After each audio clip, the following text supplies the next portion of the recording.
the most important thing, that even a regular affordable moisturizer is fine. You just want 5 ingredients, incredibly importantly, in your moisturizer. You don't require too much of mix in there because you're anyway getting most of the mix from your actives.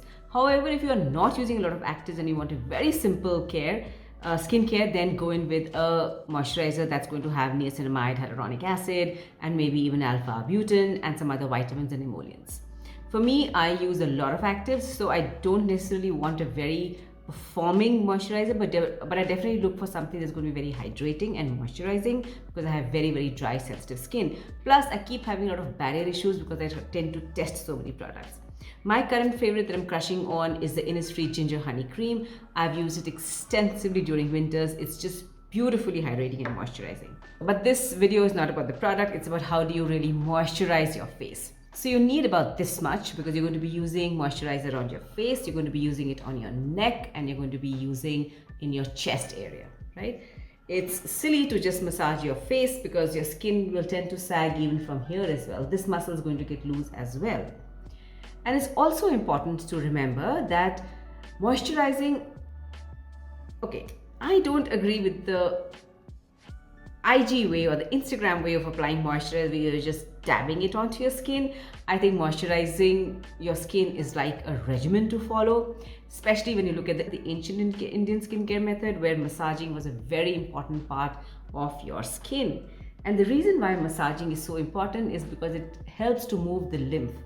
Now, the lymph is a circulatory system within our body. It's like the blood and it tends to pool on our face. When it pools on our face, it gives us the grayness. It gives you very profound labial folds. It makes your skin dull. It is also can make your skin very dry because the lymph tends to also affect the blood circulation on your face.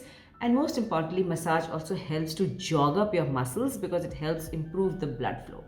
So I don't agree with the ridiculous trend of just dabbing on moisturizers and actives. I like to go into my skin. So you want to put pressure, just light pressure with the balls of your fingers and go in on your forehead straight up.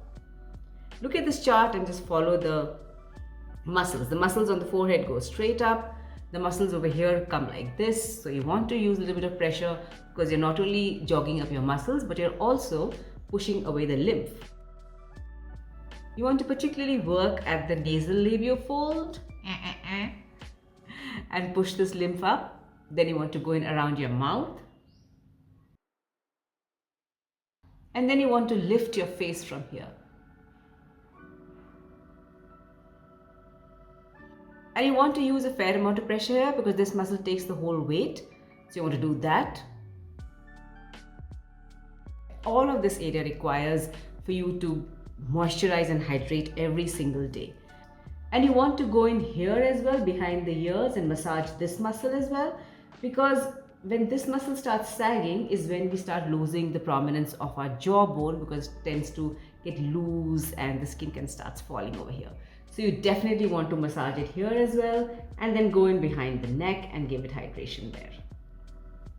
As you relax your neck muscles after your moisturizing, your whole body feels relaxed, and when the body is relaxed, the muscle is relaxed. When the muscle is relaxed, there's an immense amount of blood flow that starts churning through your skin. And with that, nutrition-rich, nutrient-dense blood and oxygen surface upon your skin and gives you a nice flush, and that's what you want. And this is how old Indian skincare was. It was all about massages, gently and done scientifically and done nicely, right? And over here, as you are maturing, you'll tend to frown a lot. Make sure you give it good time to relax the muscle. When the muscles are relaxed, they tend to form less wrinkles and less lines, and that's what you want. And in this area, I tend to use a lot of pressure so that I'm able to go into the muscles and give them all the relaxation that they want.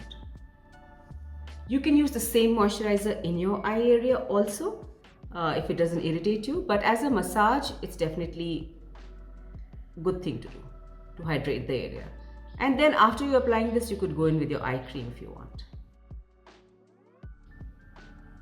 I do this round twice, the whole thing, and I'm done for the day. Whatever is left over goes into my hands, massage it, and you just require a simple massage. And you're done. All the moisturizer, khatam. paisa vasool. I also do a ghee massage at least twice a month or definitely once a month. I have a video on it, link in the description. And with all of that, don't forget the green juice.